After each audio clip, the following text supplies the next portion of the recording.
Donc, animation de personnage, rigging, setup. Je vais essayer de vous expliquer un peu qu'est-ce que c'est que ça, à quoi ça sert, et comment on peut faire en sorte d'avoir un truc pratique à animer. Alors le rigging, c'est quoi?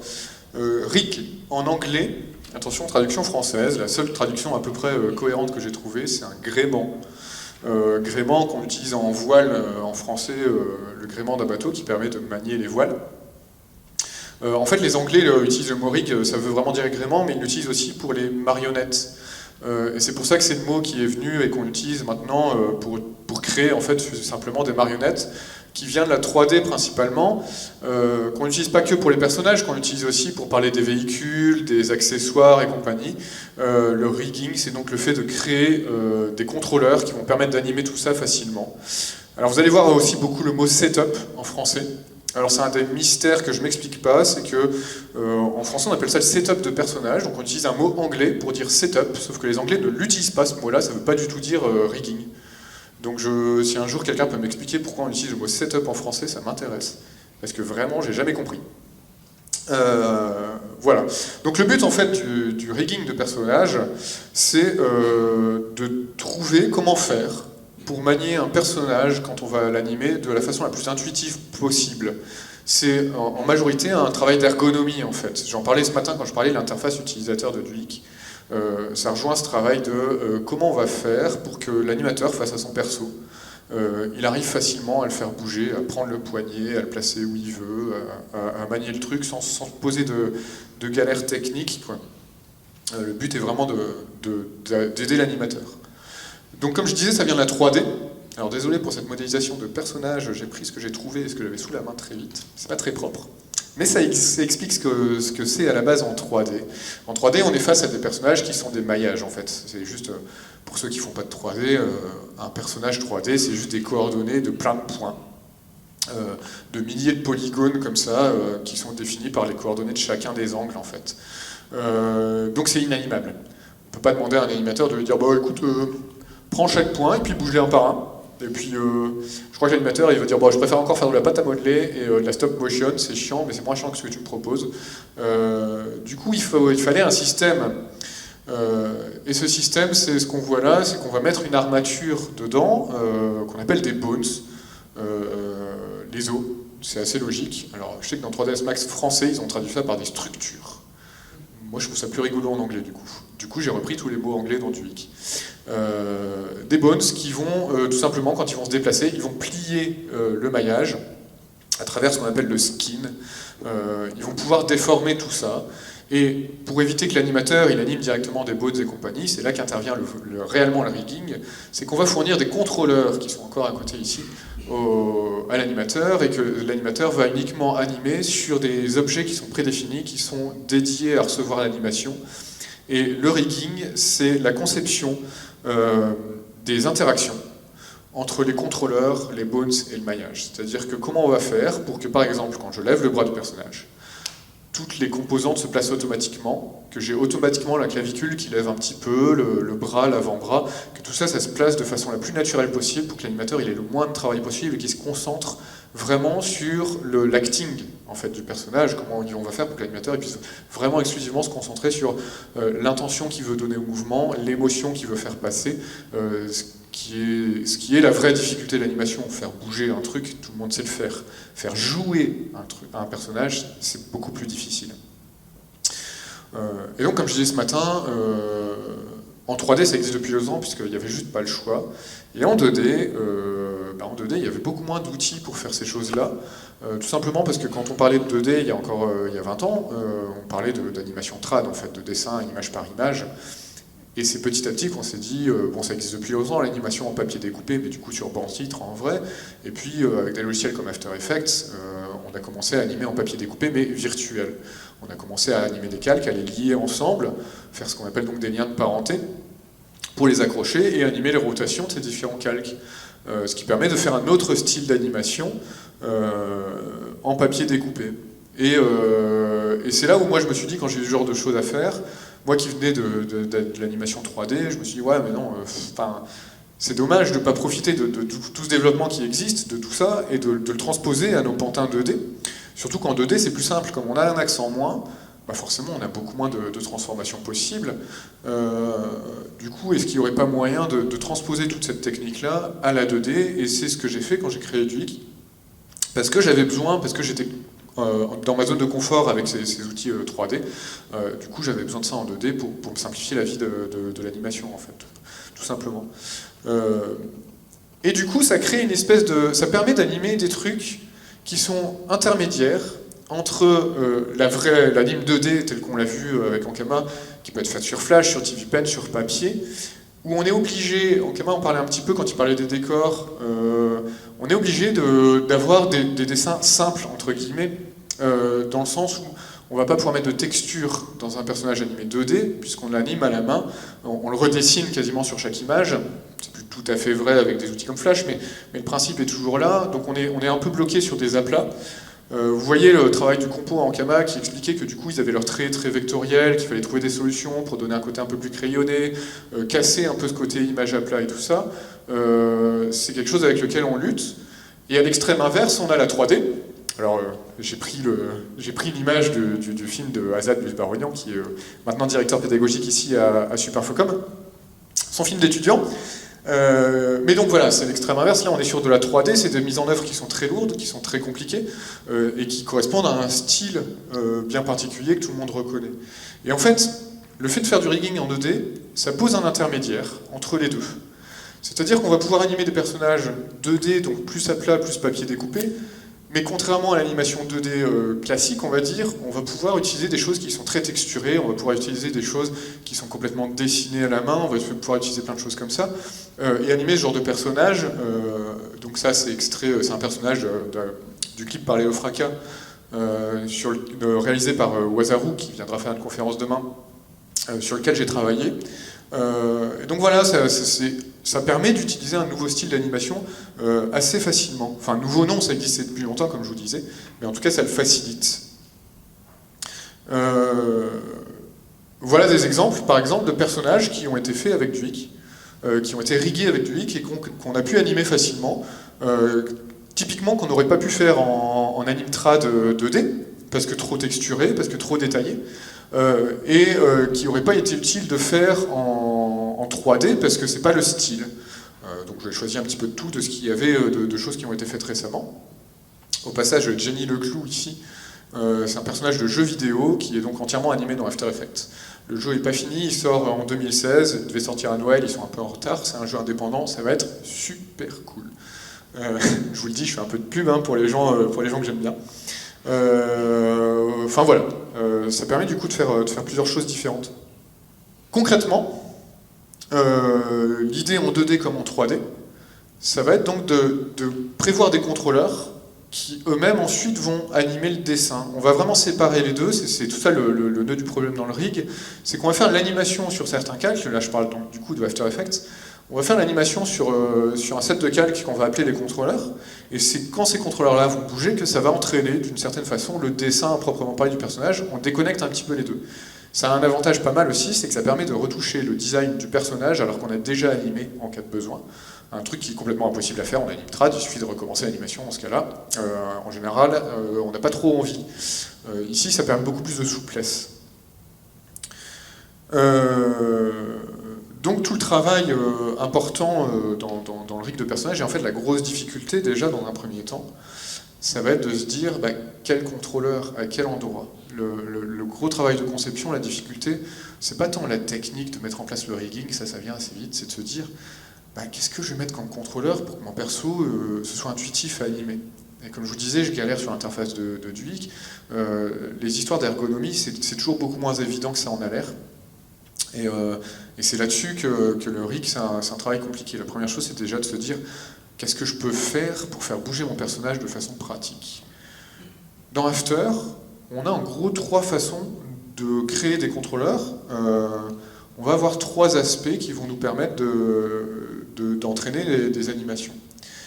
La plus logique, celle que j'ai présentée là, c'est de faire des contrôleurs dans ce que j'appelle le viewport. Alors je ne sais pas si ça s'appelle comme ça, c'est le mot de 3ds Max, viewport. Enfin bref, des contrôleurs qu'on va voir dans l'image de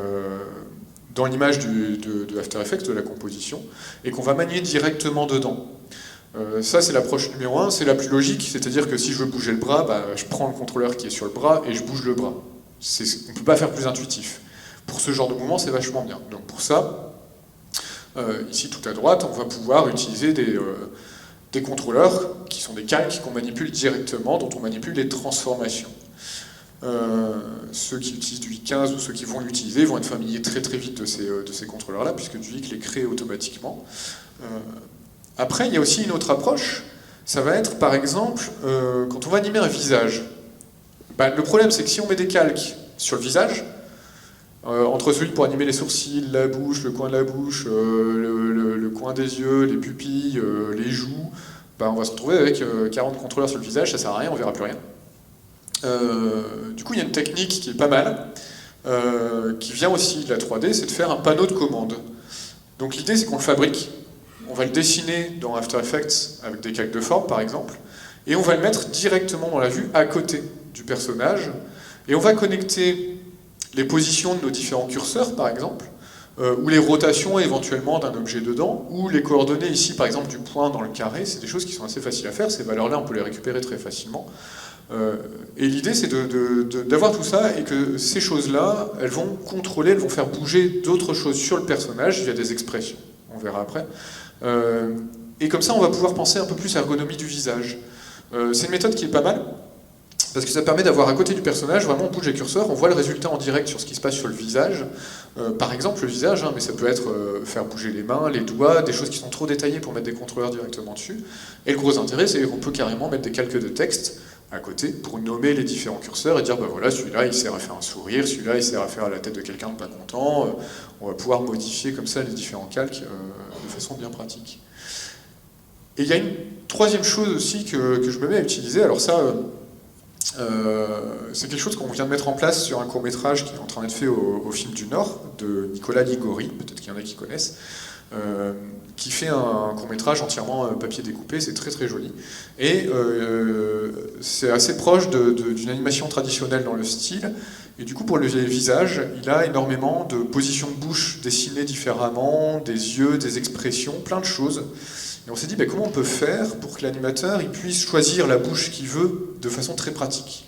Au début, on était parti sur un curseur où on rentrait juste là, un chiffre, et puis à côté, on avait un tableau imprimé avec la liste des bouches, les dessins des bouches, et le chiffre correspondant à chaque bouche, et il suffisait dans le curseur de mettre le chiffre pour afficher la bonne bouche.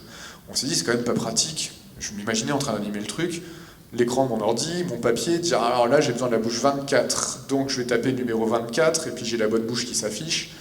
Ça va pas. Je parlais d'ergonomie, tout le problème du RIC c'est ça, c'est que ça non, c'est pas possible. S'il y a 48 bouches différentes, on peut pas demander à l'animateur d'apprendre par cœur les 48 poses ou d'avoir son papier à côté de l'écran. Enfin on peut, mais il y avait mieux à trouver.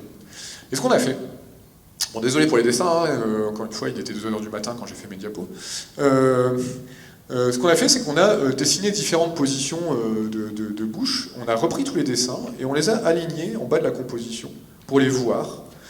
Et on a calé un curseur dessus, en fait. Et ce qu'on a fait, c'est qu'on a utilisé les positions de ce curseur pour savoir devant quelle bouche il est et afficher la bonne sur le personnage. Et là, on obtient un truc qui est vachement ergonomique, parce que l'animateur face à ça, il a juste à prendre son curseur rouge là, et à le déplacer au-dessus de la bouche qu'il veut afficher au moment où il veut l'afficher dans son animation.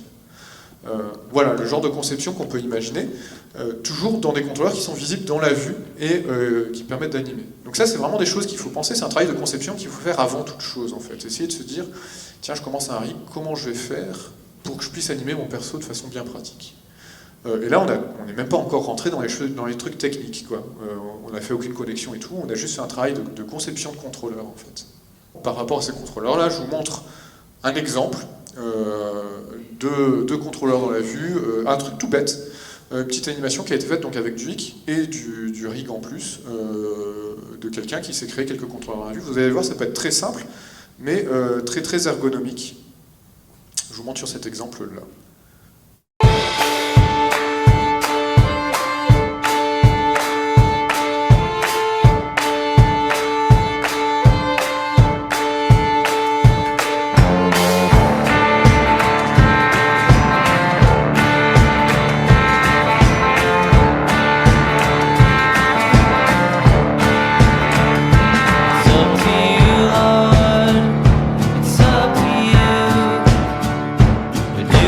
still have time to choose.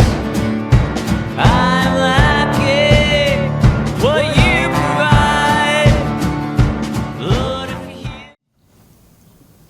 Voilà, un exemple de contrôleur qu'on va mettre dans la vue, et vous voyez qu'on peut, en connectant intelligemment les mouvements des contrôleurs aux mouvements des calques du personnage, avoir des choses qui sont vraiment assez intuitives pour l'animateur, c'est-à-dire qu'on a le petit contrôleur à côté du perso, il a une icône pour le reconnaître, et il n'y a qu'à le bouger, et tout bouge naturellement. Donc ouais, si on a trop de contrôleurs dans la vue, bah, le problème qu'on a, c'est que sur un personnage tout seul, ça va. Si on a 3 personnages en même temps, faut penser ça aussi, de se dire, ah bah mince, tout ça, ça va se mélanger, ils vont être dans la même vue, il faut que j'ai le décor en plus pour pouvoir animer par rapport au décor. Si je dois masquer tout le temps les calques affichés pour avoir les contrôleurs, ne pas les voir, enfin ça va être beaucoup trop galère. Et du coup, il va falloir trouver une autre solution, quoi. Donc une solution très très répandue dans After, c'est donc d'utiliser des effets. Des effets qu'on va mettre sur les calques. L'intérêt des effets, c'est qu'on va avoir nos curseurs dans une fenêtre à part, et que ça ne va pas venir polluer l'image. On a juste les contrôleurs vraiment nécessaires dans l'image, et à côté de ça, on a les effets qui vont être des valeurs, qui vont être plein de choses, qu'on peut manipuler et animer. En général, on va utiliser ça quand il n'y a pas de lien direct de mouvement d'objets dans la vue avec ce qui se passe, par exemple pour changer l'expression d'un visage, des choses comme ça. Donc ici j'ai pris en exemple les effets d'UI qu'on utilise beaucoup quand on crée des IK, des choses comme ça pour le rig. Des exemples de ce qu'on peut faire avec. Quand on utilise des effets, ce qu'il est bon de savoir, c'est que donc il y a des effets qui sont prévus pour ça, qui sont faits pour ça, c'est ce qu'on appelle les expression controls en anglais. En français, c'est des options pour expression, tout simplement. Qu'on trouve dans les effets, c'est juste des curseurs qui font rien, qui servent uniquement à être connectés à d'autres choses pour manipuler. L'intérêt de ces effets options pour expression, c'est que c'est très facile à créer, puisque c'est déjà dans After, il n'y a qu'à les mettre, c'est les colonnes de droite. Par exemple, ici, c'est ce que faisait Duik 14, la version d'avant, la dernière. On empile différents effets, et chaque effet a une seule valeur, un seul curseur, qui permet de manier quelque chose. Donc ici, vous voyez, il y a différents types d'effets, il y a des cases à cocher, des angles, des valeurs simples, c'est déjà assez puissant. Ce qu'il faut savoir et qui est vachement intéressant si vous voulez aller plus loin, c'est que on peut aussi faire ce qu'on appelle des pseudo-effets dans After. Les pseudo-effets, c'est la même chose, ça va être des choses qui n'ont pas d'influence directe sur le calque où on les met, qui sont faits pour être connectés à autre chose. L'énorme intérêt, c'est qu'en fait, on peut les organiser comme on veut dans un seul effet, mais mettre plusieurs curseurs. C'est ce que fait du 15 maintenant. Il y a deux intérêts, c'est que déjà, ça range un peu mieux ce qui se passe, et puis surtout, on peut faire des groupes qui peuvent être fermés et ouverts. Donc en termes d'ergonomie, c'est vachement bien. Ça évite à l'animateur de se chercher dans une liste. Vous allez voir l'exemple que je vous montre après. J'ai une autre vidéo avec un exemple de personnages riggés avec des effets comme ça, mais alors il y en a, je ne sais pas combien sur le calque, il y en a 20 ou 30. Et du coup, c'est un peu galère quand on anime de dire « Ah ma merde, où est-ce que j'ai mis les bouches? Ah voilà, c'est là, il me faut la bouche sourire, c'est là, je vais cocher cette case-là. » C'est galère, ça fait perdre du temps. C'est des petits trucs d'ergonomie, mais qui font qu'on perd un peu de temps et ça nous sort un peu... En fait, tous les moments où on perd un peu du temps à cause de la technique, ça sort un petit peu du travail vraiment d'acting, de faire jouer le personnage. Chaque fois qu'on est bloqué par la technique, ben, on perd sa concentration sur les choses qui sont vraiment importantes en animation, à savoir donner de l'émotion. Du coup, essayer de s'organiser, c'est bien, et d'où l'intérêt ici de faire des groupes. On va pouvoir grouper les effets de bouche, on va pouvoir grouper les effets de yeux, on va pouvoir choisir vraiment des curseurs qui sont cohérents et logiques, où on n'a pas à réfléchir quand on les utilise. Et donc ces pseudo-effets, c'est un truc vachement bien, et en fait, c'est pas difficile à créer. Quand on regarde sur Internet, alors il faut faire juste une petite recherche sur notre ami Google, on peut très facilement voir comment ça se modifie. En fait, c'est des effets qui sont créés dans un fichier qu'on appelle XML. Alors c'est un gros mot, mais en fait c'est juste un descriptif de ce qu'on veut. Et ce fichier XML, en fait, c'est un fichier qui est prévu par After dans lequel on met la liste des effets qu'on se crée. Et à chaque fois qu'After démarre, il les charge et on peut les utiliser. Ce fichier s'appelle preseteffects.xml et il est dispo dans le dossier d'install de After. Je ne vais pas rentrer dans le détail de comment on fait ça, c'est plus le sujet d'un atelier ou d'un tuto ou des choses comme ça, ou d'explications sur un forum. Évidemment, je suis tout à fait ouvert à en discuter avec vous, à vous montrer comment on fait quand vous voulez. Mais voilà, sachez que c'est possible, et c'est ce que fait Duik quand on l'installe. Il crée tous ces pseudo-effets qui sont après utilisés par Duik pour que tout soit bien rangé.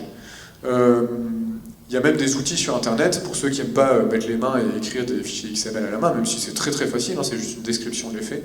Il y a même un outil qu'on trouve assez facilement dans une recherche, j'ai oublié l'adresse du site Internet, mais il y a un outil très facile à trouver, c'est juste une interface graphique et on crée nos effets à la souris avec une interface, on n'a pas besoin d'écrire la moindre ligne de code et ça marche très bien. Et il n'y a plus qu'après à le copier-coller dans le fameux fichier d'installation d'After Effects et on a ça dispo pour nos setups de personnages. Donc ça c'est vraiment une méthode qui est pas mal.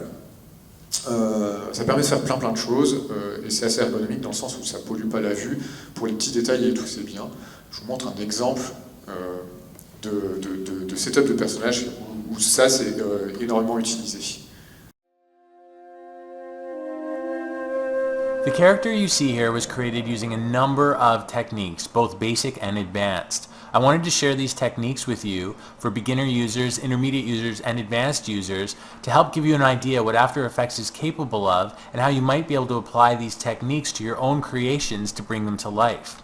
Probably the biggest difference between this particular puppet and any other puppet I've made in After Effects is the ability to have a three-dimensional head.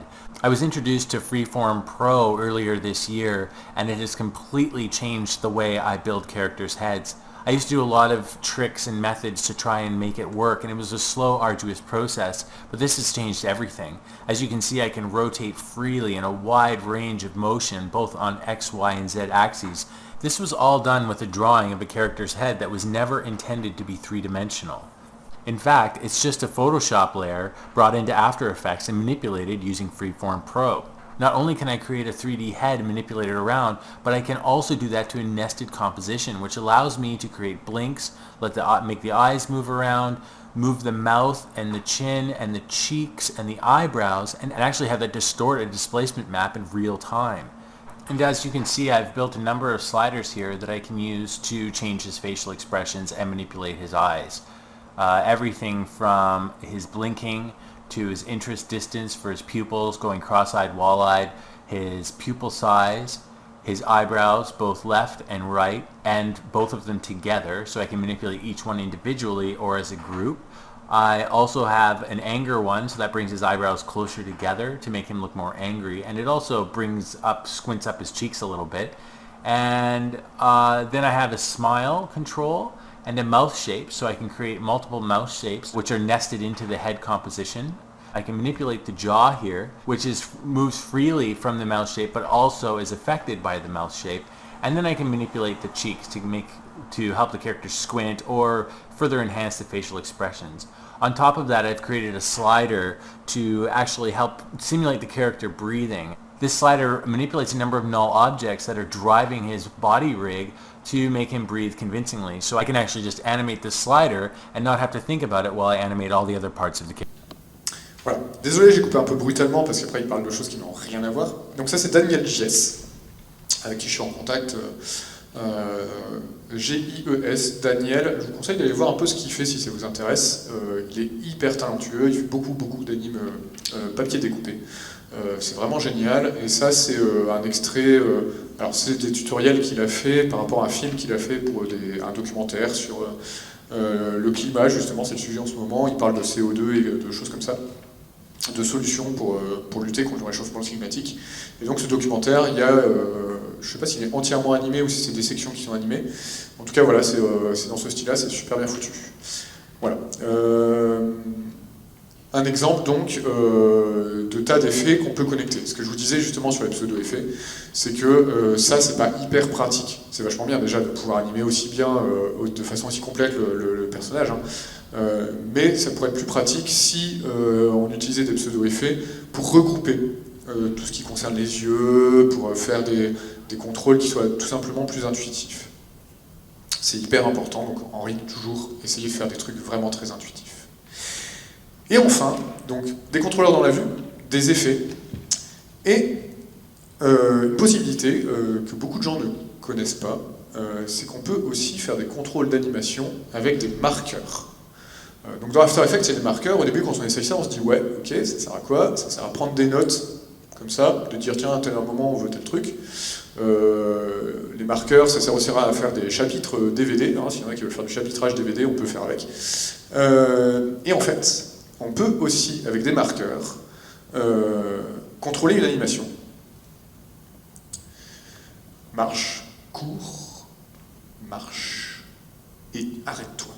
Vous voyez, pendant la lecture de la vidéo, à chaque passage de marqueur, on peut changer l'animation qui se passe dans la composition concernée. Ça, c'est un outil qui est génial. Et on peut même, comme j'ai fait là, passer d'une animation à l'autre de façon fluide, pas d'un coup, c'est qu'il y a une transition qui se fait, ce qu'on appelle un blend, comment on va dire ça en français, un mélange des animations. Pareil, je pense qu'en termes d'intuitivité pour l'animateur, c'est quand même pas mal d'avoir juste à mettre un marqueur, de dire bah vas-y, cours, et le personnage court. D'accord ? C'est pas mal. Ça, c'est en allant assez loin. Évidemment, c'est long à mettre en place. J'ai mis Coming Soon in Duik, parce que le but, c'est que cet outil d'animation, on en reparlera demain quand on parlera des évolutions futures, soit intégré à Duik, que cette façon de faire-là, on puisse l'utiliser. Là, les marqueurs sont utilisés pour déclencher des animations. On peut les utiliser aussi simplement pour changer l'expression d'un visage. On n'est pas obligé d'utiliser des animations derrière, on peut juste choisir les calques affichés.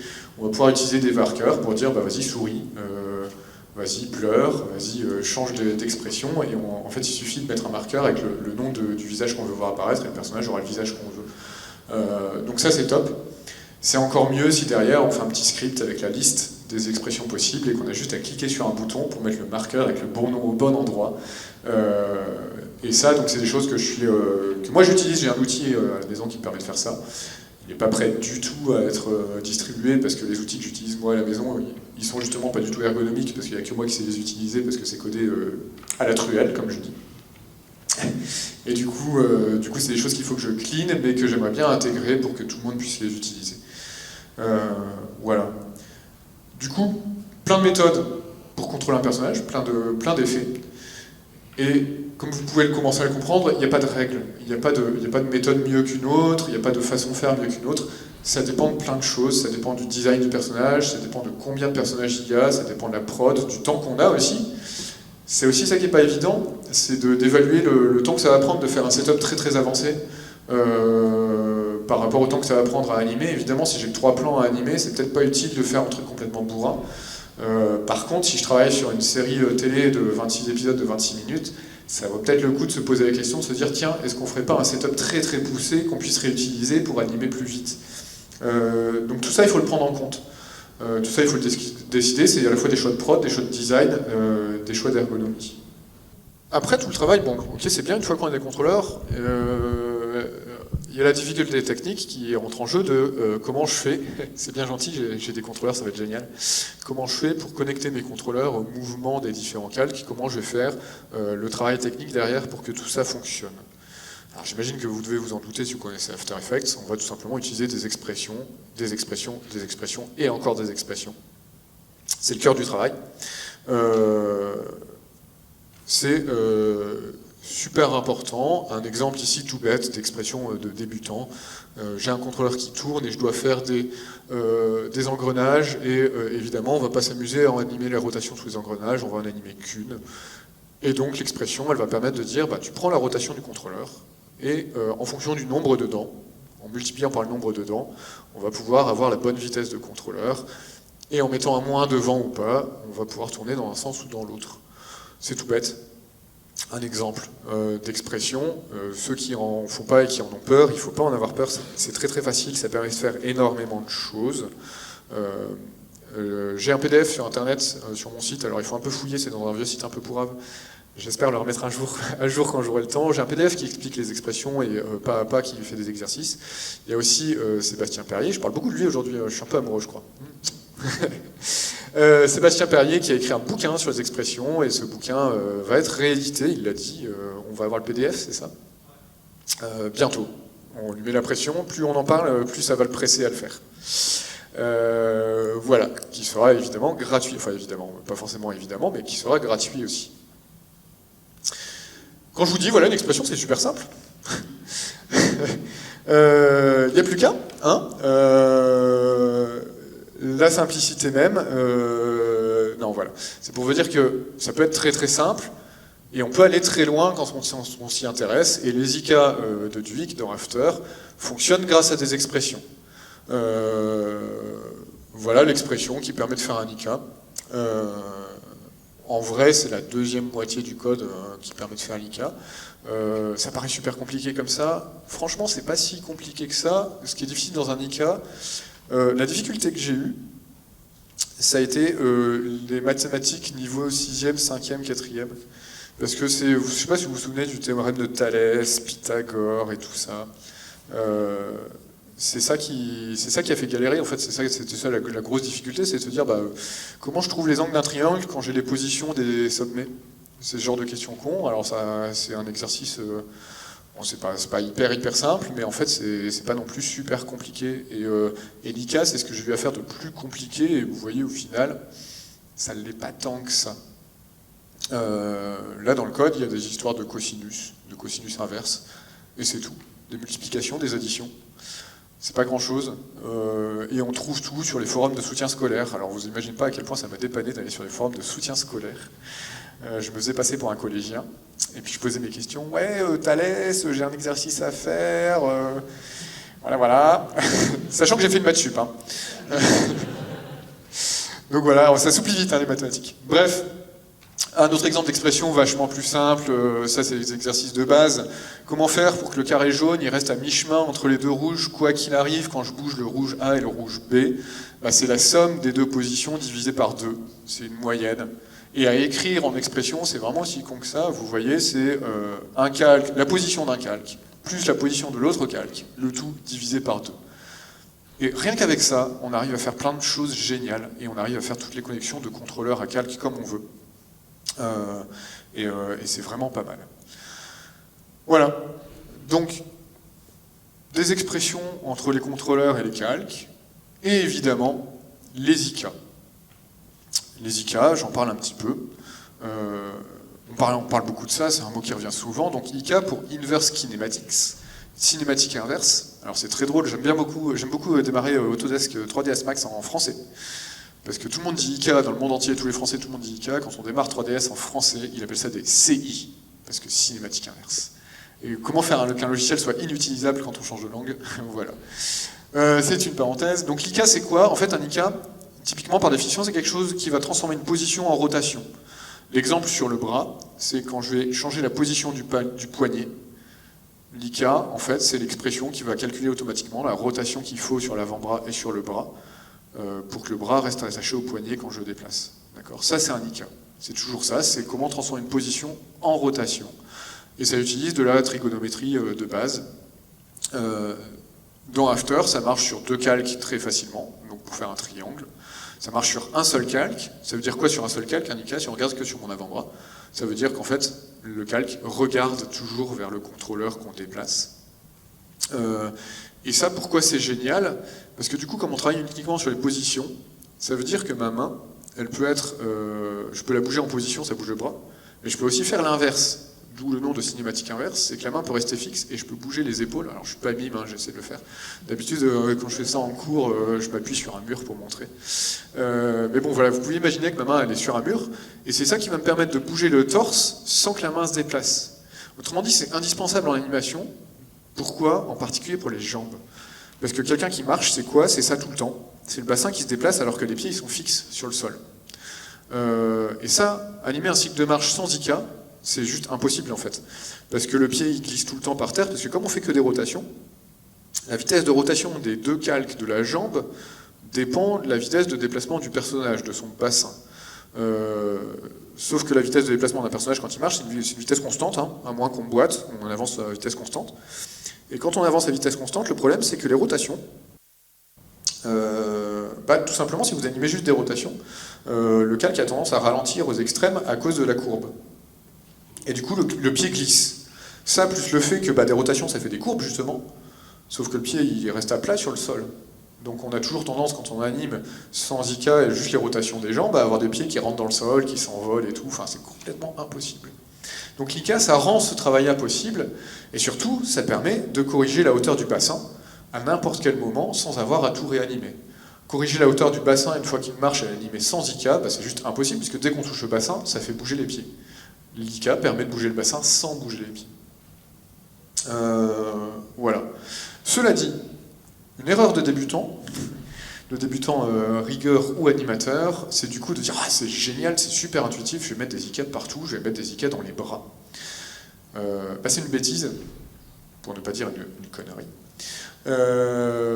Pourquoi je dis ça? Parce qu'en fait, tant qu'il n'y a pas d'interaction entre la main et autre chose, c'est-à-dire quand mes bras ils sont en l'air, sortir un IK, c'est un peu sortir un canon pour écraser une mouche, c'est un peu too much. D'autant plus qu'en fait ça pousse à l'erreur. Pourquoi? Parce que vous connaissez tous, j'espère, les 12 principes d'animation des studios Disney. Si vous ne les connaissez pas, allez voir. Et dans ces 12 principes, il y a le fait qu'un mouvement ne décrit jamais une ligne droite, mais on fait des courbes tout le temps, dès qu'on bouge. Ce qui est logique puisque tous nos membres ne font que des rotations. D'accord? Comme on fait que des rotations, bah, fatalement, la main, sa trajectoire, au bout du compte, c'est une courbe, ou un ovoïde, ou ce que vous voulez. En tout cas, c'est jamais une ligne droite. Le problème d'utiliser des IK quand on anime les bras, c'est que quand on anime des positions dans After ou dans n'importe quel logiciel, bah forcément, si je donne une position A et une position B, bah ma main, au lieu de faire une courbe entre les deux, le logiciel, il va faire quoi? Il va un truc bien linéaire et bien droit. Et ça fait faux. Ça fait faux tout de suite. Ça fait faux tout de suite, et en plus, ça fait animer, quand on anime une position, ça fait animer deux valeurs. D'accord? Ça fait animer deux coordonnées de position, c'est la misère et tout ça. Alors que finalement, quelqu'un qui bouge, quand les bras ils sont pas en interaction, si je marche, bah mes bras ils font juste des bêtes rotations, quoi. C'est hyper simple à animer. C'est beaucoup plus simple à animer un bras quand il n'y a pas d'IK. Et ça c'est super important à comprendre, c'est que donc l'absence d'IK c'est ce qu'on appelle l'FK, d'accord? Forward Kinematics, cinématique directe. C'est super important de bien comprendre ça. Un bras, c'est toujours beaucoup plus facile à animer en FK, beaucoup plus naturel, et ça évite de faire des erreurs de trajectoire, tout est bien courbé. Et en plus, on a un contrôle beaucoup plus précis sur le bras et l'avant-bras, puisqu'on manipule chacun à la main. Du coup, l'IK, c'est bien, mais en fait, il ne faut pas l'utiliser tout le temps. C'est pour ça que dans du HIC, quand on crée un IK sur le contrôleur, on l'a vu tout à l'heure sur la fenêtre exemple des effets, il y a toujours une case pour désactiver l'IK et animer des rotations à la place. Il y a deux angles qui sont disponibles. Et comme ça, on peut toujours, même si on a créé l'IK, l'animer quand même en FK. L'intérêt d'avoir les deux, c'est que si à un moment mon personnage il pose la main sur une table, là j'ai besoin d'IK puisqu'il faut que la main elle reste bien fixe par rapport à la table. Là j'ai tout de suite l'IK et je l'ai en cas de besoin en fait.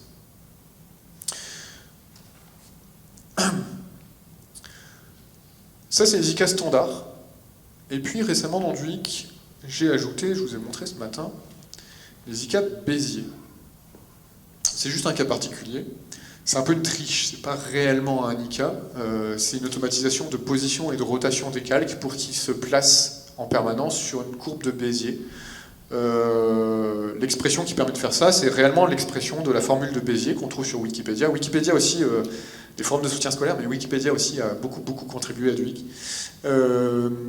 En fait, c'est juste une petite formule mathématique c'était un designer industriel, hein, Monsieur Bézier, je ne sais plus son prénom, français, qui faisait des courbes, je crois que c'était pour des voitures, ou je ne sais plus, il cherchait une solution pour dessiner des jolies courbes.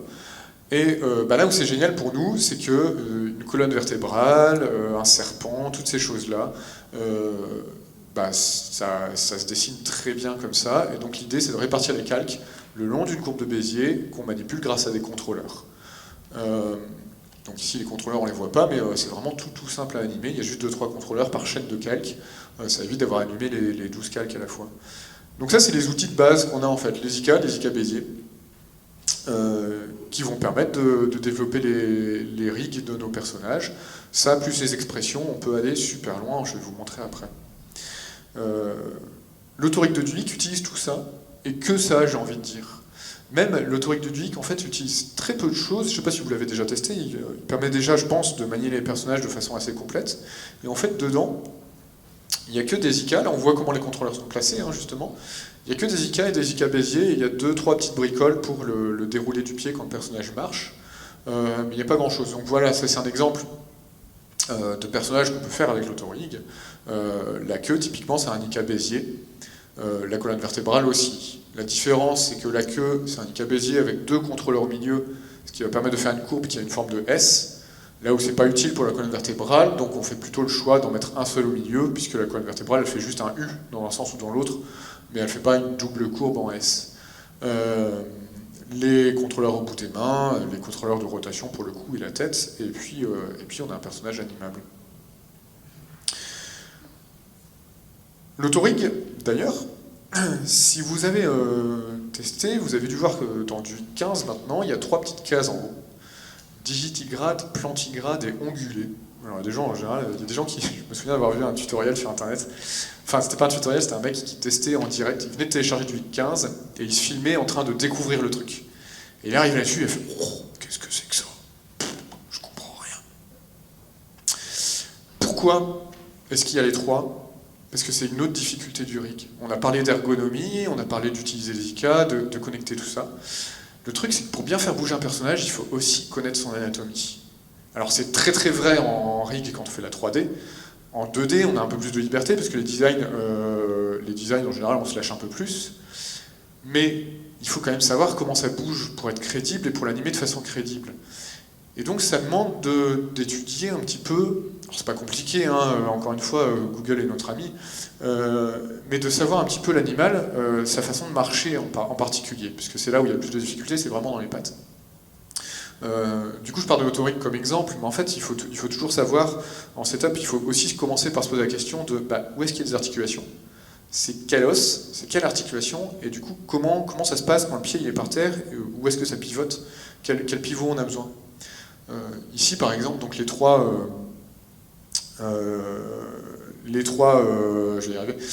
grandes catégories pour les mammifères, en gros, hein, d'animaux, comment ils marchent. Après, il y en a qui rentrent dans aucune des trois, mais on va voir les plantigrades. Donc les plantigrades, c'est tout bête, hein, c'est nous les humains. D'accord? De toute façon, ça se devine sur le dessin. C'est aussi les ours. Là, c'est plutôt un ours. Hein. Enfin, moi, je marche pas à la 4 pattes. Mais, donc les plantigrades, tout simplement, ils ont une articulation dans le pied, l'articulation des oreilles, que l'autorig de Duik 14 ne faisait pas et que l'autorig de Duik 15 fait, et qui est indispensable pour pouvoir marcher, tout simplement. Il faut que le pied il puisse, ce qu'on appelle dérouler, qu'à un moment on puisse lever le talon en gardant les orteils au sol, c'est ce qui permet d'avoir un minimum d'amplitude dans le pas. Et du coup, il faut bien penser ça quand on crée le truc. Le pied à plat, et on sait aussi qu'on a besoin du coup d'un pivot au niveau du talon, puisqu'on va toucher le sol par le talon. Et ensuite on va tourner le pied et poser dessus. Et on peut avoir aussi besoin d'un pivot sur la pointe des orteils pour monter sur la pointe. Donc en termes de système de marche, c'est le plus compliqué. C'est le plus compliqué, mais il n'y a pas grand monde qui utilise ça, à part tous les humains, dommage. Les humains, les singes, les ours, donc je vais noter d'autres. Bon, les lapins. Ah, les lapins, j'aime beaucoup les lapins. Les lapins sont des plantigrades. Ma théorie, c'est que c'est pour ça que c'est très très très mignon, parce que ça se tient un peu comme nous. Mais c'est personnel. On a les digitigrades. Donc les digitigrades, les chats, les chiens, les dinosaures. Et donc les échassiers aussi, je les considère comme des digitigrades, les hérons, les flamants roses et tout ça. Donc les animaux qui vont marcher sur la pointe sur les orteils. Ici, on voit qu'en fait, ce qui se passe à chaque fois, c'est la partie qu'on appelle le tarse, ou la carpe pour la main, qui se rallonge en fait en fonction des animaux. Donc les digitigrades, vous avez tous déjà vu des chats, des chiens, vous voyez bien comment ça fonctionne, c'est debout sur la pointe des pieds. C'est comme nous, quand on est sur la pointe des pieds, qu'on est sur les orteils, et qu'on marche comme ça. On peut se transformer en digitigrade, c'est assez facile. Donc voilà, en gros les digitigrades, moi je résume, c'est les animaux de compagnie. Par opposition aux ongulés, c'est les animaux qu'on bouffe. Les ongulés, c'est les chevaux. Ouais, moi je mange les chevaux, j'adore ça. Les chevaux, les vaches, les girafes. Bon, les girafes, j'en mange un peu moins, j'avoue. Les cochons, les moutons, les chameaux, les hippopotames, tout ça. Donc tout ça, c'est les ongulés, c'est-à-dire c'est les animaux qui ne sont plus sur la pointe des pieds, mais qui sont vraiment sur le bout des orteils, comme les danseuses. Donc les danseuses sont des ongulés. Mais on les mange pas.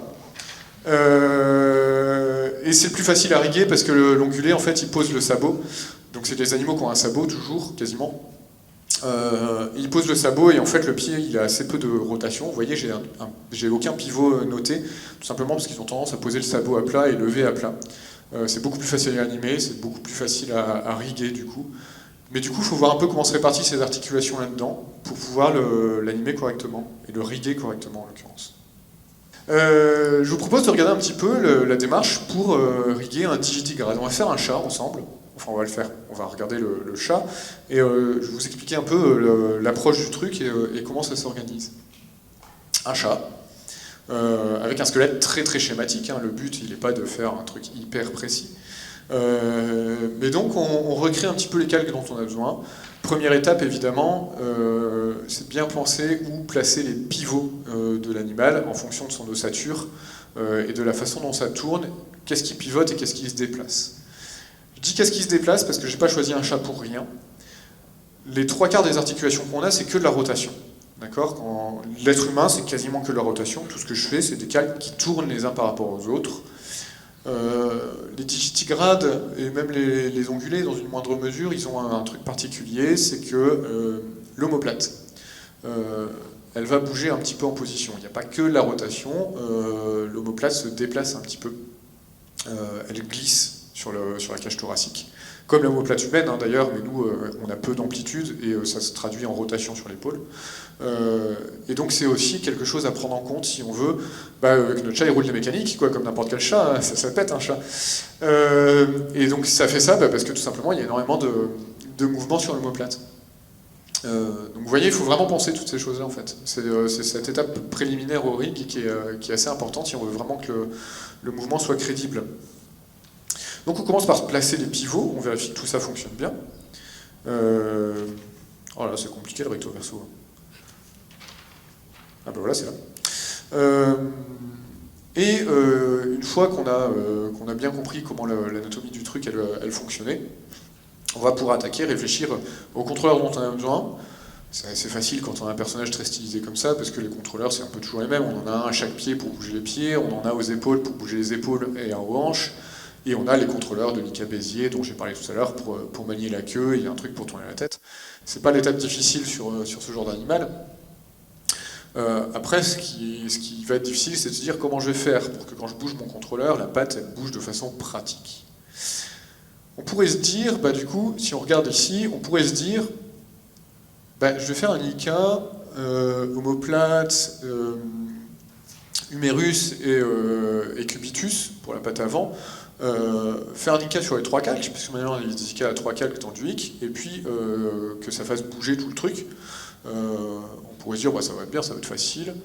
Le gros défaut, c'est que l'Ika à 3 calques, d'abord dans du hic, qui ne permet pas de faire une forme en S, donc déjà ça ne marchera pas. Et puis même en 3D, en fait, où les Ika sont plus poussés, on va jamais utiliser en fait d'Ika à 3 calques. Parce que le problème, c'est que si on met 3 calques dans notre Ika, c'est-à-dire que notre contrôleur il contrôle la rotation des 3 os omoplates, humérus et cubitus, en fait l'animateur il va manquer de contrôle sur le mouvement de chacun des os. La patte elle va pas forcément plier de façon naturelle parce que les rotations se répartissent de façon assez particulière et il faut avoir un contrôle là-dessus.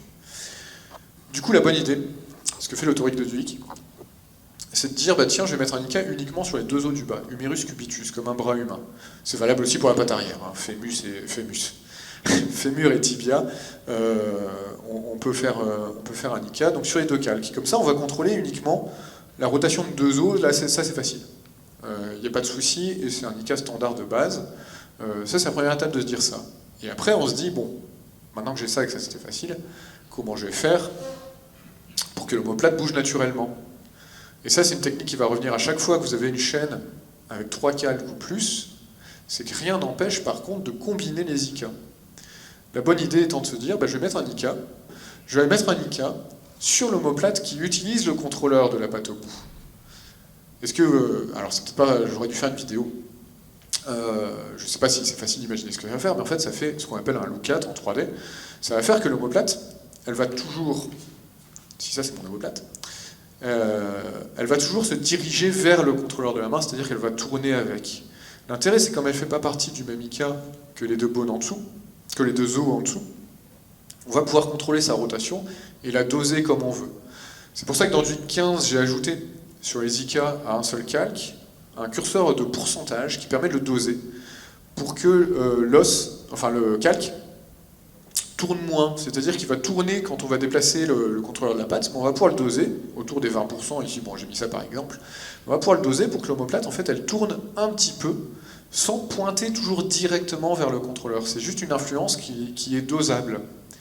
Et la combinaison des deux, ça va faire qu'on va pouvoir, en changeant ce curseur, ce pourcentage de l'IK qu'on a mis sur l'omoplate en haut, c'est ça qui va faire qu'on va pouvoir choisir un petit peu comment se répartissent les rotations.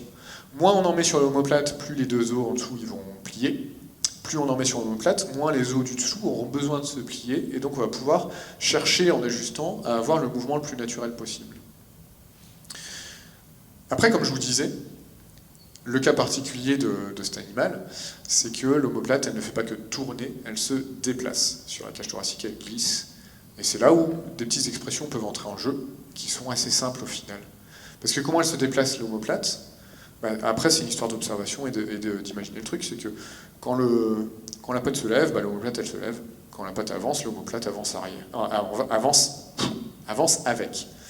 En gros, c'est ça qui se passe. Du coup, faire ça en expression, le raisonnement, c'est de se dire, je vais prendre la position de mon contrôleur, sauf que si je prends directement la position de mon contrôleur et que je l'applique sur l'omoplate, elle va se barrer, elle va venir beaucoup trop. Je vais diviser cette position par 5. Alors là, c'est à la louche, ça dépend du personnage, mais on peut diviser par une valeur et on va pouvoir doser comme ça le mouvement de l'omoplate. C'est-à-dire que l'omoplate, elle va avoir exactement le même mouvement que le contrôleur, mais divisé par une certaine valeur qui va faire qu'on va pouvoir doser et que ce soit juste une légère influence de l'un à l'autre. D'accord ? Ça, c'est le genre de truc qu'on fait très souvent, en fait, quand on va riguer un personnage, c'est de dire, tiens, quand je bouge tel contrôleur, comment ça influence chacune des parties de mon personnage? Est-ce que quand je bouge lui en position, il y a les mêmes trucs qui bougent dans le même sens? Dans ce cas, je fais juste un lien et je divise pour doser l'influence. Est-ce que quand je bouge le contrôleur, il y a telle partie qui bouge, mais dans l'autre sens? Ça, c'est possible aussi. Dans ce cas, c'est la même expression, mais avec un moins devant. Et ainsi de suite. Et on va pouvoir lier des rotations entre elles, on va pouvoir lier plein de choses. C'est ça qui va permettre d'aller très loin. Et une fois qu'on a réussi à faire ça, on a fait plus difficile. Donc en vrai, c'est pas si difficile que ça. Il faut juste penser à se faire un petit contrôleur pour contrôler la rotation du pied, pour que le chat il puisse tout simplement enfin de dérouler le pied comme un être humain, c'est-à-dire que le pied il puisse pencher, pouvoir orienter les orteils, des petites choses comme ça, mais ça c'est vraiment pas des choses difficiles à faire. Mettre en place une colonne vertébrale, donc l'IK Bézier que j'ai montré, qui est idéal pour ce genre de choses, surtout un chat c'est très très souple. Bien choisir le nombre de contrôleurs, un au niveau du bassin, un au niveau des épaules, pour qu'on puisse contrôler leur hauteur indépendamment, et celui du milieu qui sert juste à changer un peu la façon dont le dos va courber, qui est créé automatiquement quand on crée l'IK Bézier. Même chose pour la queue. Ici j'en ai mis qu'un au milieu, on peut choisir d'en mettre deux, suivant qu'on prévoit une courbe en S ou une courbe simple. Petite astuce ici, c'est que quand on met un IK Bézier, quand on met un IK Bézier, je parle trop, quand on met un IK Bézier, on peut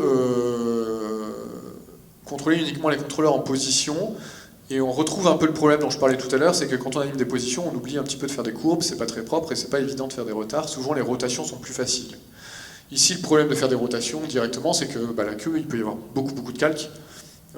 Trop de calque, ça fait trop de clés d'animation, c'est pas pratique. Donc l'IK Bézier, c'est bien, ça fait moins de clés, mais c'est gênant dans le sens où les positions, c'est pas pratique. La petite astuce, c'est de faire des liens de parenté du bout de la queue vers la racine de la queue sur les contrôleurs. C'est-à-dire que le contrôleur du bout, il va être enfant du milieu, qui va être enfant de celui au bassin. L'intérêt de faire ça, c'est que du coup, on peut utiliser les rotations de celui au bassin et de celui du milieu pour animer la queue avec des rotations, et ça va se répercuter sur l'IK, et on va pouvoir faire un mouvement très fluide, avec un retard, avec plein de choses. Vous voyez, on va pouvoir faire bouger la queue comme ça, comme on veut, très facilement. Il suffit juste de se dire, tiens, on va faire un lien de parenté.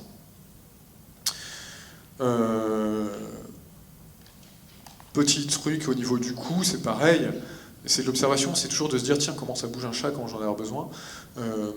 C'est valable pour pas mal d'animaux en fait, c'est qu'il faut par exemple, quand je l'ai fait les premières fois que j'ai fait ce genre de truc, je me suis dit, ah ouais, en fait, il faut que je puisse bouger les épaules, mais que le regard reste fixe. Parce que mon chat il va dans une direction bien précise et tout ça, sauf que quand j'anime, j'aime bien que les épaules elles bougent, mais j'ai besoin que ça reste fixe. Du coup, petite expression, pour compenser la rotation, le mouvement des épaules en rotation sur le cou. C'est ce que j'essaie de montrer là avec les flèches, c'est-à-dire que si jamais les épaules montent et tournent vers le haut, on va mettre la même rotation dans le cou dans l'autre sens. Comme ça, en fait, le cou, il va compenser le mouvement des épaules, et je vais pouvoir avoir des choses comme ça, j'arrive pas à le mimer encore une fois, mais on va pouvoir avoir des épaules qui bougent avec le regard qui reste assez fixe, et le principe du go sur la tête, encore un vocabulaire qui vient de 3ds Max, Le goal du hic, c'est ce qui fait qu'un calque n'hérite pas des rotations de ses parents, c'est-à-dire que quand les parents pivotent, le calque, lui, garde son orientation. C'est idéal pour une tête, comme ça sur un chat, tout simplement parce que comme ça, son regard est fixe. Je peux faire le mouvement que je veux avec le cou. La tête regarde toujours dans la bonne direction. C'est très bien aussi pour faire des poules, parce que quand on fait de la poule, la tête reste bien fixe, le cou bouge énormément, mais la tête reste fixe. Comme Caius Pupus dans les 12 travaux d'Astérix, si vous vous souvenez, il marchait comme ça. Voilà. Voilà, et une fois qu'on a fait le coup et la tête, on a notre personnage qui est déjà animable de façon assez pratique. En tout cas, dans son anatomie, mais pas encore dans le design, j'y viens. Est-ce qu'il y a des questions cette fois-ci? Vous êtes sage. C'est pas toujours comme ça quand je donne des cours, d'habitude, c'est pas aussi sage. Je vais arrêter les étudiants, je vais prendre plus que des pros qui viennent en conférence, c'est quand même vachement plus agréable pour moi. Et bim, tous les étudiants en salle, ils se disent ah. Les visages. Les visages et autres. Alors là, c'est une approche complètement différente, puisqu'on n'est pas dans des mouvements, on n'est pas dans des choses comme ça. On va devoir changer des expressions. Alors, les 3/4 du temps, les expressions, quand on fait des expressions, on l'anime dans After, en fait, c'est une précomposition, avec une espèce de bibliothèque de bouches, une précomposition pour les bouches, avec toutes les différentes bouches dont on a besoin, pareil pour les yeux et compagnie. Et en fait, il faut juste trouver un système pour pouvoir choisir laquelle on affiche à un moment donné. La méthode simple que tout le monde apprend de base, c'est d'utiliser ce qu'on appelle le remappage temporel dans After. Alors ça c'est génial, c'est très très simple à utiliser, le remappage temporel c'est ça permet de choisir, si on a la suite de bouches dans la précomposition qui sont les unes derrière les autres dans le temps, le remappage temporel va permettre très simplement de choisir quelle bouche sert. Ça a un énorme défaut, le remappage temporel, c'est que ça ne peut pas être imbriqué. On ne peut pas les mettre les uns dans les autres, les remappages temporels. Je me souviens de Cédric qui me regarde très sérieusement là, qui avait détecté ce problème-là il y a, je sais pas, il y a 1 an ou 2, je ne me souviens plus. Et oui, un remappage temporel dans un remappage temporel, s'il y a 2 précompositions l'une derrière l'autre, ça ne fonctionne pas. Bon, pour plein de raisons, je ne vais pas rentrer dans le détail, il faut juste le savoir. Et c'est un cas qui arrive souvent, par exemple, si j'ai différentes bouches à choisir dans une précomposition, et que cette précomposition de bouche, elle est dans une autre précomposition qui permet de choisir l'orientation du visage, plutôt droite, plutôt gauche, et qu'on a différents visages. Ça ne marchera pas, je ne peux pas utiliser les remappages temporels pour les bouches à l'intérieur, parce que c'est dans un autre remappage temporel. Et du coup, j'ai trouvé une solution. Je vous rends pas... Pareil, le but, pour moi, c'est de vous dire comment on peut faire. C'est pas de rentrer dans le détail techniquement, concrètement, mais ça, on pourra en parler, je pourrais vous expliquer si ça vous intéresse. Mais en fait, on peut se passer du remappage temporel en utilisant une expression qui s'appelle value at time, qu'on va lier à un contrôleur. Et en fait, cette expression, elle fait exactement la même chose que le remappage temporel, sauf qu'au lieu de se mettre sur la précomposition, elle se met dedans, dans les propriétés animées, et elle est très facile à écrire, et elle règle tous ces problèmes-là. Il suffit d'utiliser cette expression qui fait la même chose que le remappage temporel sur une propriété en particulier, et on peut faire les mêmes connexions qu'on faisait avec le remappage temporel. C'est pour ça que c'est pas mal d'apprendre d'abord à le faire avec un remappage, et ensuite il suffit d'utiliser le même principe avec le fameux value at time. Il y a une autre expression que je me suis mis à utiliser assez récemment en fait, le linéar, qui aide grandement à connecter un curseur, un contrôleur, à une propriété animée quelconque, ce qui permet de faire des curseurs qui font cligner des yeux, des choses comme ça. Souvent ce qui se passe, c'est que si je fais un curseur qui veut cligner des yeux, mon curseur c'est une valeur qui va, mettons, de 0 à 100. Parce que souvent on aime bien travailler avec des pourcentages. À 0%, mon œil est ouvert, à 100%, il est fermé. Le problème, c'est que pour connecter ça, en fait, dans ma comp, en fait, j'ai pas du tout des trucs qui vont de 0 à 100, j'ai des positions de paupières qui vont, par exemple, de 50 à 70, des choses comme ça. Donc la connexion, elle n'est pas forcément évidente. Ça fait faire des produits en croix, tout ça. En général, quand on dit produit en croix, on se dit « Oh là là, ça c'est le CM1, c'est encore plus vieux que Thalès. » Donc c'est plus difficile. Et puis en plus, je me vois vraiment pas aller sur un forum de soutien scolaire, me demander de l'aide sur un produit en croix, ça va pas le faire, quoi. Et j'ai découvert le linéar. C'est une fonction toute faite qui permet de connecter très facilement un curseur qui va de 0 à 100, de dire mon curseur qui va de 0 à 100, je veux qu'il soit connecté à une valeur qui va de 50 à 70, et tout est fait automatiquement, c'est génial. Donc je le dis. Je dis parce qu'en fait, ça marche aussi dans des cas plus compliqués. Par exemple, le cas d'un curseur qui va de 0 à 100, mais une valeur qui va de 10 à moins 20. C'est-à-dire que les deux évoluent pas dans le même sens. Ça devient un peu plus chiant. Enfin voilà, il y a plein de cas comme ça où c'est pas hyper difficile en maths de faire ça. Hein, c'est vraiment niveau CM2, je blague pas. Mais bon, ça fait des calculs un peu longs et là, tout est fait automatiquement, c'est pas mal. Donc intéressez-vous au linéaire si ça vous intéresse. Et ce qu'il faut savoir, c'est qu'en plus, le linéaire, il y a son pendant qui s'appelle smooth, qui permet de faire la même chose, mais avec un amorti dans l'interpolation des valeurs. Enfin bref, il y a des trucs comme ça qui vont assez loin, et qui sont ce que j'ai énormément utilisé dans ce que je vous montrais tout à l'heure, de l'animation en utilisant des marqueurs. C'est grâce à ce genre de choses que je peux passer d'une animation à une autre sans qu'on voit la transition, pour que ça se fasse progressivement pendant un cycle d'anime. Ça permet aussi de faire des boucles. Ça permet aussi de boucler une anime. C'est par exemple ce qui est utilisé dans du 8.15 pour faire les... Ça, c'est une nouveauté dont je n'ai pas parlé. Les tremblements, le wiggle, que j'imagine tout le monde connaît, ceux qui utilisent un tout petit peu After, qui donc fait trembler un objet quelconque. Maintenant, il est capable de trembler aléatoirement, mais en boucle. C'est-à-dire que le wiggle, il refait exactement le même mouvement tous les X secondes, et ça, on le décide. Et ça, on peut le faire grâce à ce fameux linéaire, en fait. Ça permet de faire de plein de choses. Et pour les visages, donc là, on était dans l'optique d'une bibliothèque, de choisir les différents visages qu'on veut. Il y a une autre approche qui va plus servir quand on va déformer des choses. On peut vouloir déformer et tout ça. J'ai un design qui vient de Photoshop, qui est par exemple un montage photo ou des choses comme ça, très pixel. J'ai pas de tracé vectoriel à animer, mais je veux le déformer pour faire tourner une tête, une fausse 3D comme ça, où juste en déformant la perspective du visage, on arrive à le faire tourner, pour faire cligner des yeux en déformant les paupières et compagnie. Juste pour que vous le sachiez, c'est pas si difficile que ça à faire. Il y a deux effets qui sont vraiment pas mal. Le warping avec maillage, je crois qu'il s'appelle comme ça, ou warping Bézier. Non, warping avec maillage, dans After, dans les effets de déformation. Bah voilà, l'image parle d'elle-même, hein, c'est assez facile de voir comment ça marche. En fait, c'est des courbes de Bézier qui se croisent, et quand on les bouge, ça déforme le calque en dessous. C'est super pratique. Ça a un petit défaut, c'est que les images clés qu'on va mettre dessus, c'est des images clés pour tout le maillage. On ne contrôle pas chaque point individuellement, donc c'est un peu galère à animer. Et du coup, moi, j'utilise de plus en plus, et j'aime beaucoup Reshape, remodeler, ils ont dit ça en français, qui permet de déformer un calque en utilisant des masques.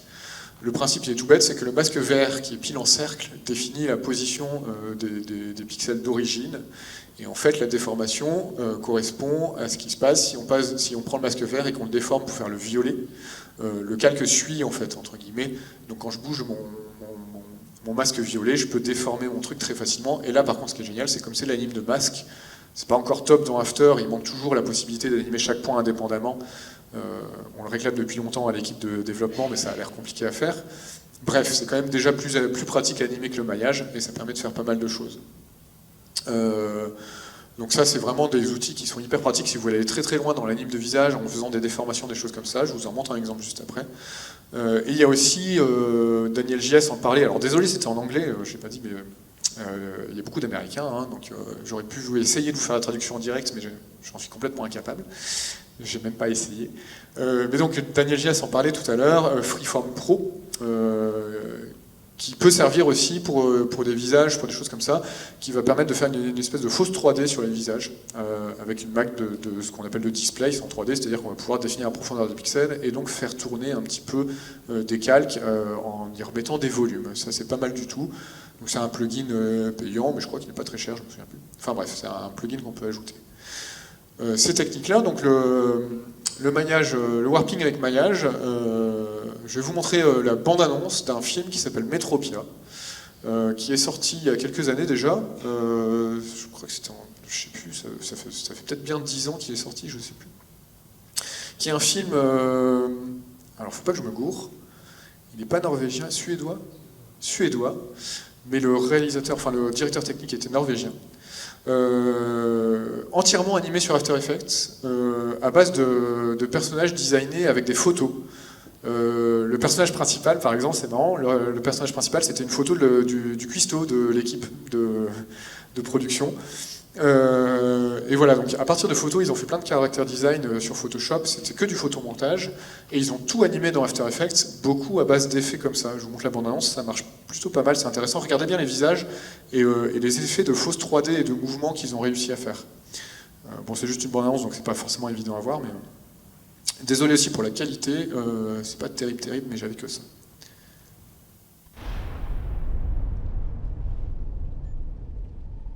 Roger. Oh, shit. Am I hearing things? In a time where private business has unlimited power, where every aspect of your life is being controlled, Listen, a voice in your head is talking to you. This is a normal strand of hair, but for us, it can also be an antenna. You think you can handle the truth? And she is not who she pretends to be. You mean nothing to them. It won't kill you. Tell me what I'm doing! I'm not supposed to be here.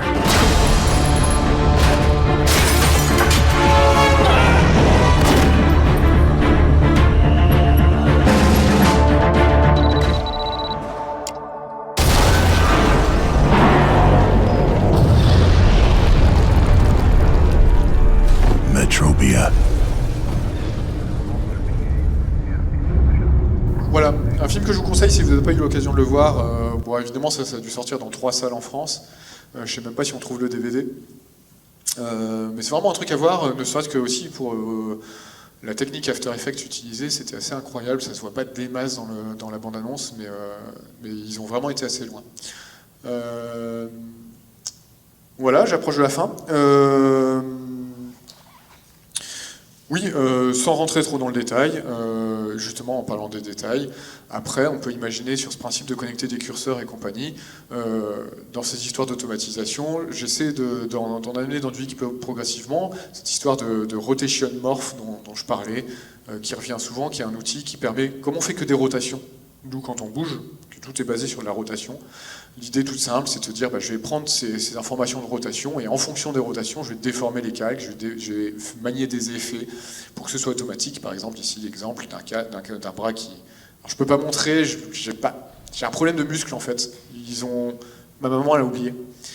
Et du coup je vous montre pas, mais vous imaginez bien ce que je veux dire, c'est que quand on bouge, donc les muscles se gonflent, les plis de vêtements, des choses comme ça, l'idée c'est de ne pas avoir les animés, c'est de justement récupérer les informations de rotation des différents calques, et parce qu'un pli de vêtements c'est toujours basé sur la rotation du membre qui est en dessous tout simplement, et donc de connecter le dessin du pli à cette information de rotation. Pour l'instant on a vu qu'il y a ce rotation morph qui permet de faire ce chose-là de façon pas trop compliquée. Des outils comme ça, j'y réfléchis, moi je m'en fais. Enfin, c'est pas des choses qui sont difficiles à faire, notamment avec l'expression linéaire dont je parlais tout à l'heure, qui permet de connecter un peu tout à n'importe quoi. C'est assez facile du coup d'aller vraiment très loin dans le rig, avec le danger justement de passer 4 jours sur le rig et de se dire mince, j'ai plus que 2 jours pour faire l'animation, c'était un peu con. Voilà, ça arrive. Voilà, sur une espèce d'approche globale de comment on rig un personnage. Des choses que j'ai dites qui sont valables un peu pour n'importe quel rig et surtout par l'exemple d'After Effects. C'est tout. De toute façon, on peut en parler quand vous voulez. On va se retrouver. J'avais un autre truc à penser, c'était quoi? Je savais qu'il fallait pas que j'oublie les questions. Ah ouais. Juste pour faire plaisir. Alors ça n'a rien à voir.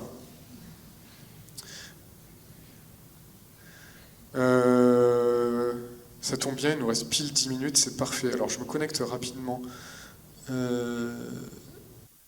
C'est un peu pour moi en fait, j'ai juste envie de vous montrer un truc, et j'avais très envie de le voir sur un grand écran.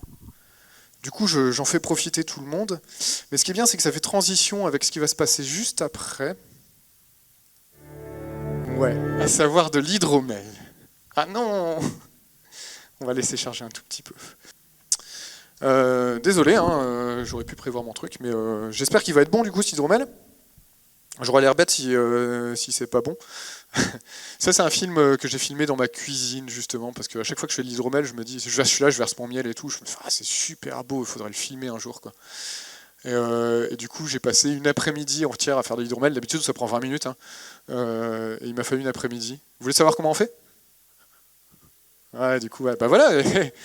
Conférence suivante, fabrication d'hydromel. Alors l'hydromel, faites bouillir, pour 3 litres d'hydromel, faites bouillir 1 kg de miel pour le stériliser. Donc il faut vraiment le porter à ébullition. Il faut faire très attention, c'est beaucoup plus difficile à faire bouillir que du lait. C'est-à-dire que dès que ça se met à bouillir, le miel, ça fait... Et il y en a partout. Et il faut 4 jours pour nettoyer la cuisine parce que ça colle à mort, c'est un truc de fou. Donc si on arrive à le faire bouillir sans qu'il se barre partout, après on ajoute de l'eau, donc 3 litres d'eau dans notre kilo de miel. Pareil, on la met, il faut qu'elle soit déjà bouillante, donc je la passe à la bouilloire, je verse mon eau, et je laisse bouillir. Donc là c'est pour bien le diluer, le stériliser, parce qu'on va ajouter nos propres levures pour la fermentation. Il ne faut pas que les levures qu'il y a dans l'air viennent polluer l'hydromel. Donc on stérilise en faisant bouillir assez longtemps, et on laisse réduire, pour vraiment bien que ça se mélange et tout ça, on laisse réduire pendant une demi-heure à peu près. On laisse bouillonner, pareil, pendant cette demi-heure-là, il faut surveiller, c'est un peu chiant, parce qu'il y a toujours moyen que ça se barre. Ça fait souvent une espèce d'écume, une mousse vraiment pas belle, un truc qui monte comme la mousse qu'il y a sur la plage à Dunkerque. Et j'ai le droit, hein, je suis né à Dunkerque, je peux critiquer autant que je veux, mais par contre vous n'avez pas le droit. Et du coup ça fait une mousse vraiment pas belle. Donc alors ça c'est pas dans le film par contre. On l'a pas filmé, on a coupé le moment où il y avait de la mousse. Mais si vous le faites, faut pas vous inquiéter, c'est normal cette espèce de mousse immonde. En fait c'est juste le miel, ça fait ça quoi. Donc on touille pour que ça se barre. Une fois que ça a cuit, on laisse refroidir. Alors ça prend du temps, donc on laisse refroidir bien longtemps. Et on transvase ce mélange dans une Dame Jeanne. Donc une Dame Jeanne, c'est une grosse bonbonne en verre qui va servir à la fermentation. Dans cette Dame Jeanne, on ajoute une boule à thé dans laquelle on va mettre... Alors moi, pour les 3 litres, je mets 4 grains de poivre, 2 clous de girofle et une gousse de cardamome. Alors la gousse, je l'ouvre et je mets tous les grains dedans. Et une cuillère à café de piment. Pas trop grosse la cuillère à café, sinon après ça fait un peu mal quand on le boit. On met tout ça dans la Dame Jeanne. De la levure de bière qu'on trouve sur internet sans souci. Sinon on demande à Jean-Yves Arbois, qui est prof ici. Et de la levure de bière. Alors moi, là, par exemple, ce soir, il y en a 2. Il y a l'hydromel à la levure de bière brune. C'est un peu plus alcoolisé, c'est un peu plus fort. Ça monte à 8 degrés à peu près. C'est vachement bon.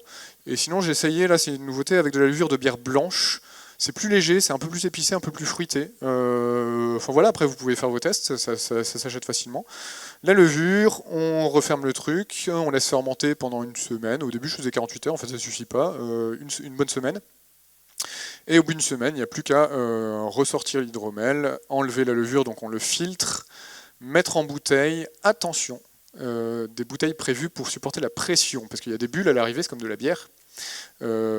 Si on met dans des bouteilles de limonade qui ne sont pas prévues pour une grosse pression, la bouteille explose en fait. Ça fait un peu peur. La première fois que ça arrive, c'est surprenant quoi en fait. Alors ce qui est bien, c'est que c'était arrivé à Ankama. J'avais ramené la bouteille à des copains qui étaient à Ankama Édition, donc ils étaient bien contents de leur bouteille d'hydromel. Il faisait très chaud ce jour-là. Du coup, la chaleur n'a pas dû aider. Mon pote a posé sa bière sur la moquette à côté de son PC. Et je me suis fait un petit peu disputer quand même. Depuis, il y a un tapis.